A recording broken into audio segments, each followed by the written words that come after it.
The golden stories में आपका स्वागत है। दोस्तों, आज मैं आपके सामने उषा प्रेमवदा जी की लिखी कहानी वापसी लेकर आई हूँ। दोस्तों, ये कहानी एक मिडिल क्लास फैमिली की कहानी है। कहानी में आधुनिक जीवन की छटपटाहट और अकेलेपन को दिखाया गया है। साथ ही ये कहानी दिखाती है कि एक इंसान की भूमिका एक भावनात्मक तौर पर नहीं, बल्कि उसकी उपयोगिता के तौर पर की जाती है। और जब वह किसी काम का नहीं रहता तो उसकी उपस्थिति परिवार में किस प्रकार खटकने लगती है। तो कहानी बहुत ही अच्छी है और हमारे समाज को आईना दिखाती है। ये कहानी दिखाती है कि हमारा आज का समाज किस प्रकार सेल्फिश होता जा रहा है। उसके लिए परिवार और रिश्ते कुछ मायने नहीं रखता। मायने रखता है तो सिर्फ अपना निजी स्वार्थ। तो आइए सुनते हैं कहानी वापसी। गजाधर बाबू ने कमरे में जमा सामान पर एक नज़र दौड़ाई। 2 बक्से, डोलची, बाल्टी। ये डिब्बा कैसा है गणेशी? उन्होंने पूछा। गणेशी बिस्तर बांधता हुआ कुछ गर्व, कुछ दुख, कुछ लज्जा से बोला, घरवाली ने साथ में कुछ बेसन के लड्डू रख दिए हैं। कहा बाबूजी को पसंद थे। अब हम कहाँ, हम गरीब लोग आपकी कुछ खातिरदारी कर पाएंगे। घर जाने की खुशी में भी गजाधर बाबू ने एक विषाद का अनुभव किया। जैसे एक परिचित स्नेह आदर में सहज संसार से उनका नाता टूट रहा था। कभी कभी हम लोगों की भी खबर लेते रहिएगा। गणेशी बिस्तर में रस्सी बांधता हुआ बोला।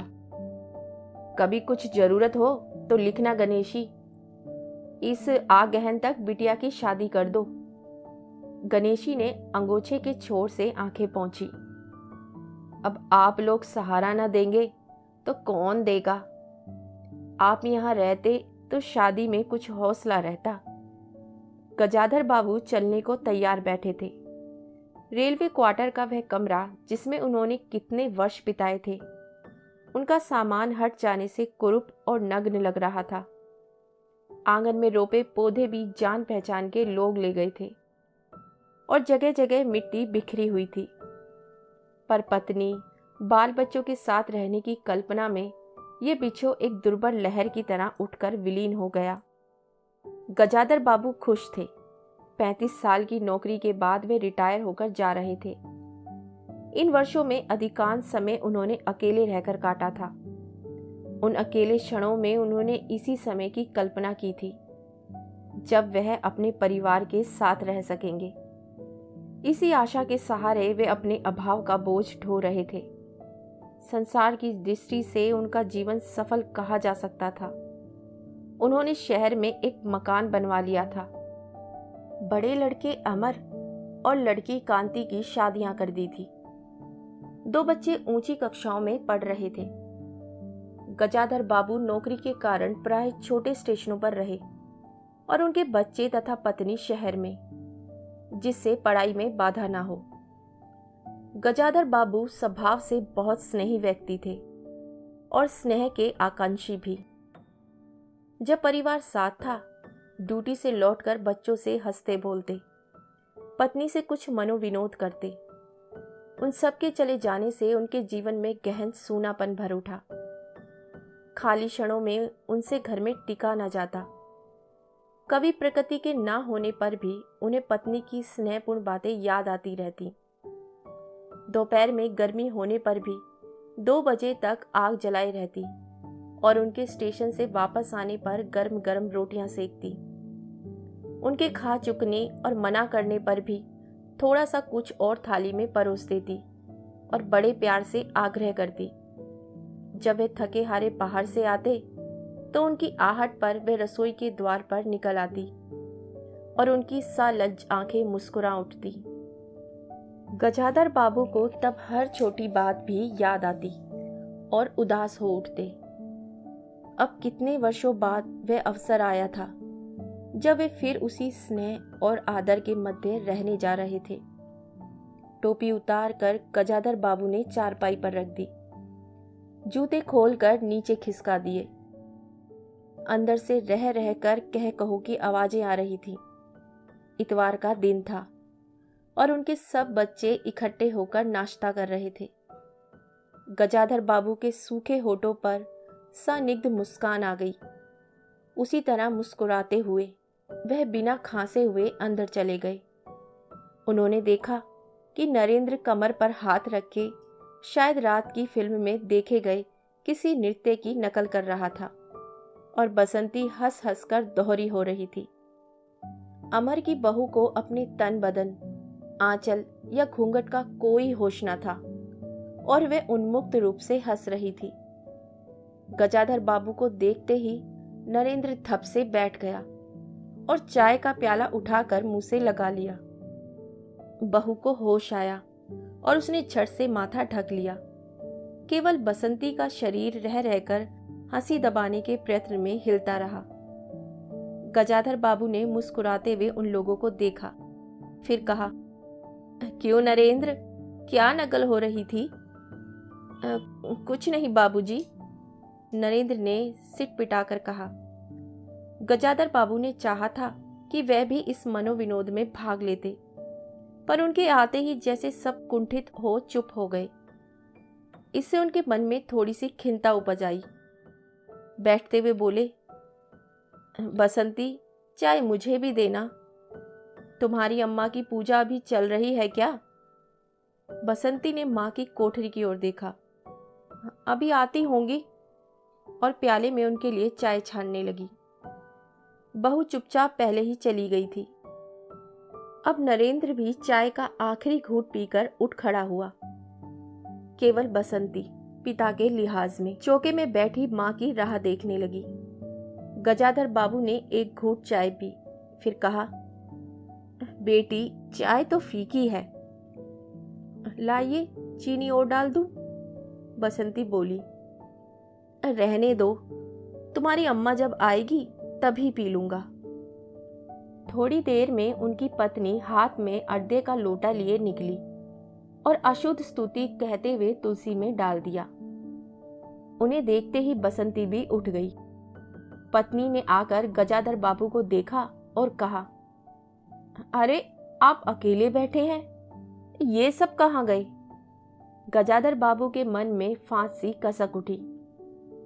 अपने अपने काम में लग गए हैं, आखिर बच्चे ही हैं। पत्नी आकर चौके में बैठ गई।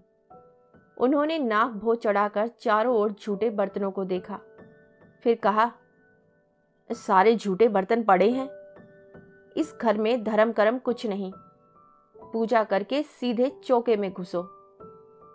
फिर उन्होंने नौकर को पुकारा। जब उत्तर ना मिला तो एक बार और उच्च स्वर में पुकारा। फिर पति की ओर देखकर बोली, बहू ने भेजा होगा बाजार, और एक लंबी सांस लेकर चुप हो रही। गजाधर बाबू बैठकर चाय और नाश्ते का इंतजार करते रहे। उन्हें अचानक ही गणेशी की याद आ गई। रोज सुबह पैसेंजर आने से पहले ये गरम गरम पूरियां और जलेबियां और चाय लाकर रख देता था।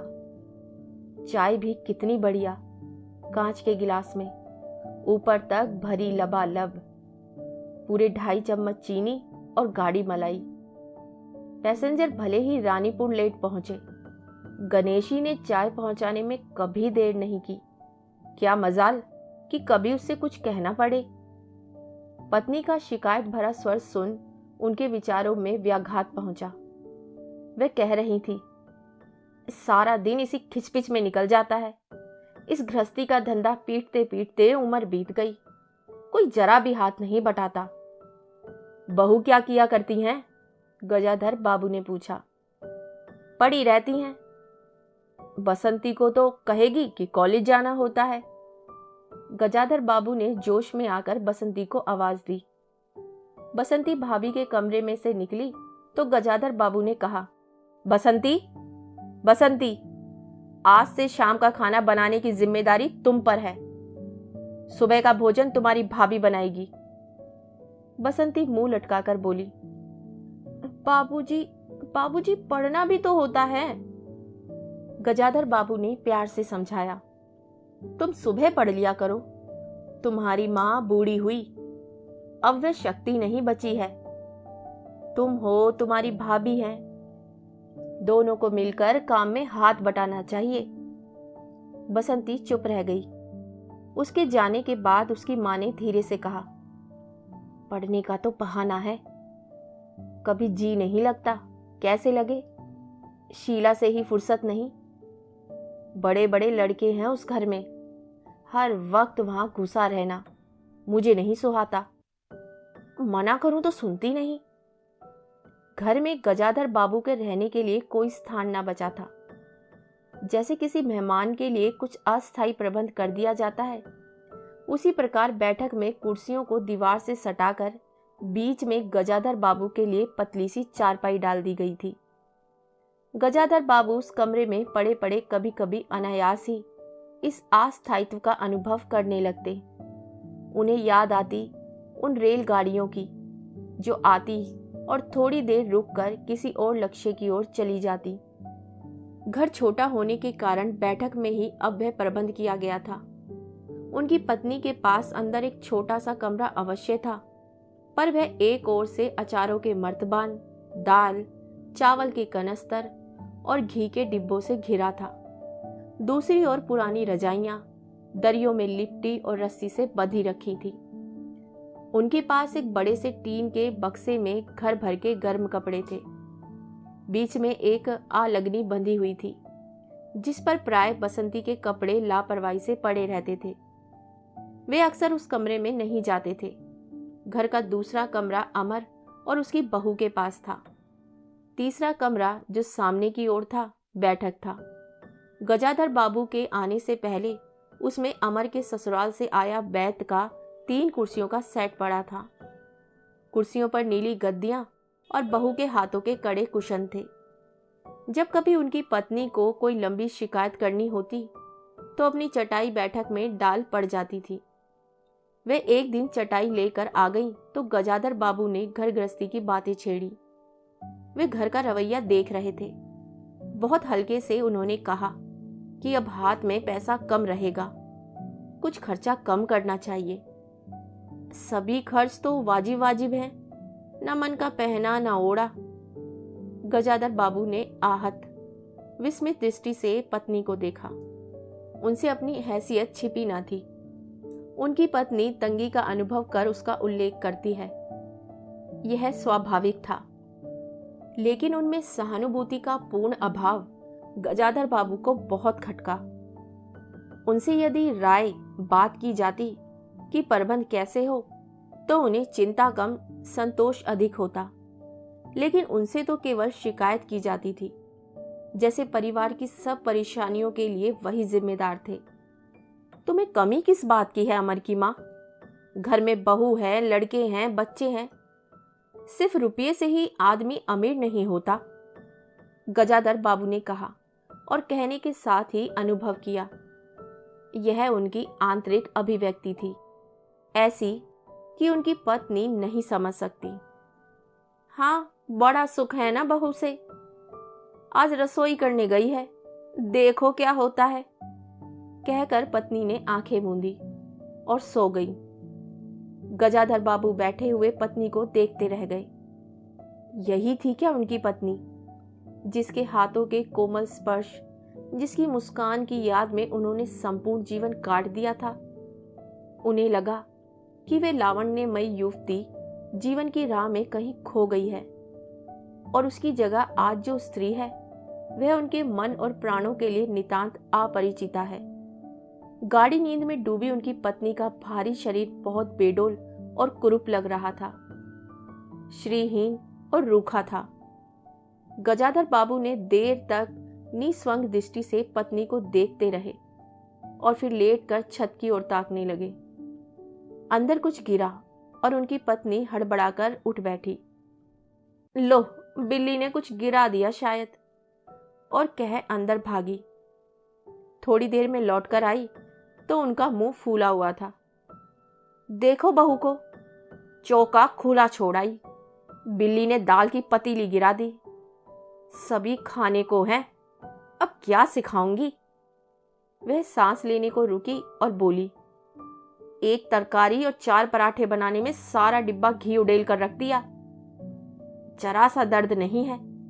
कमाने वाला हाड़ तोड़े और यहाँ चीजें लूटे। मुझे तो मालूम था कि ये सब काम किसी के बस का नहीं है। गजाधर बाबू को लगा कि पत्नी कुछ और बोलेगी और उनके कान झनझना उठेंगे। होंठ भींच करवट लेकर उन्होंने पत्नी की ओर पीठ कर ली। रात का भोजन बसंती ने जानबूझकर ऐसा बनाया था कि कौर तक निगला न जा सके। गजाधर बाबू चुपचाप खाकर उठ गए, पर नरेंद्र थाली सरका कर उठ खड़ा हुआ और बोला, मैं ऐसा खाना नहीं खा सकता।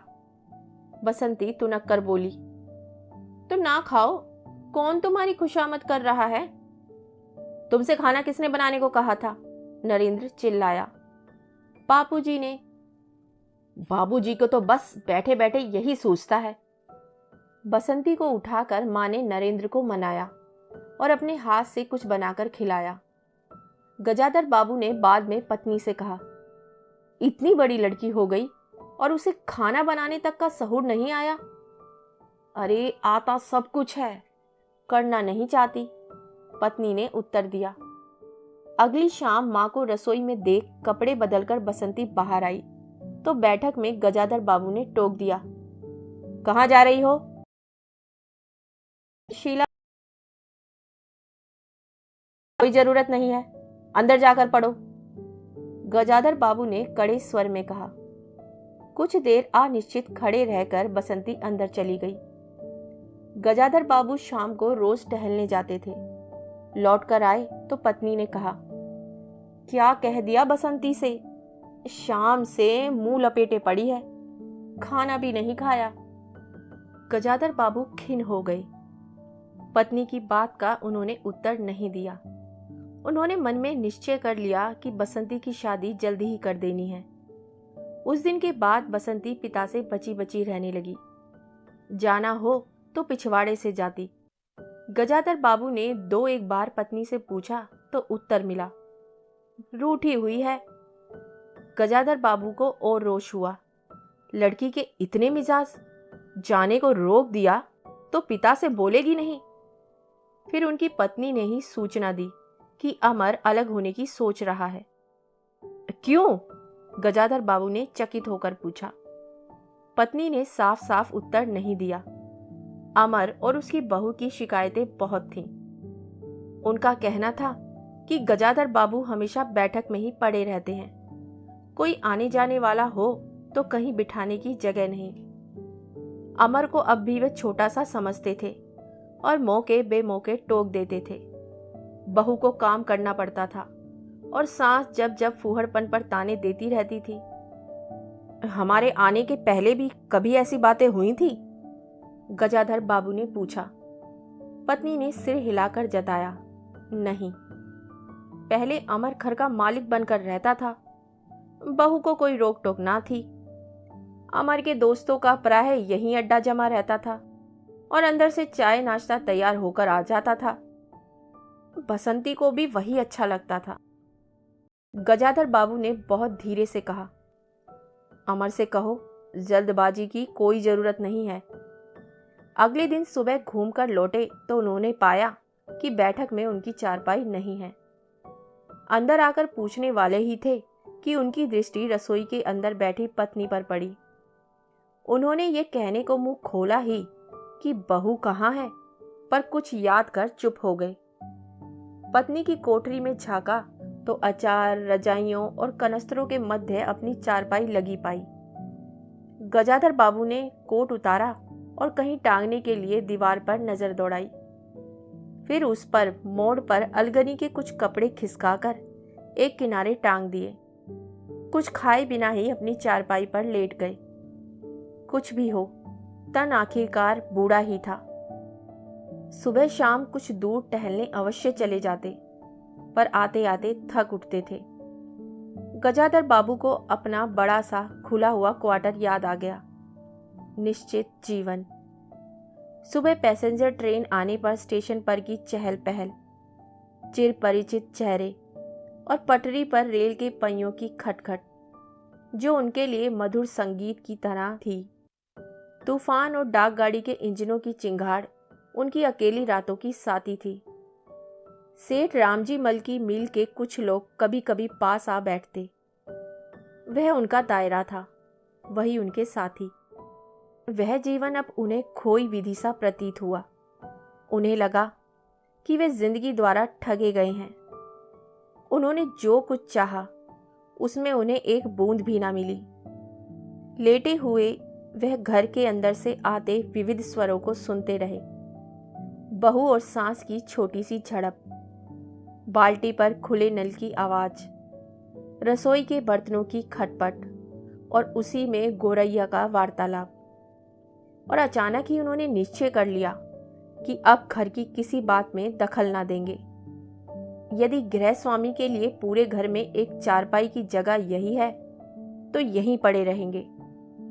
अगर कहीं और डाल दी गई तो वहां चले जाएंगे। यदि बच्चों के जीवन में उनके लिए कहीं स्थान नहीं तो अपने ही घर में परदेसी की तरह पड़े रहेंगे।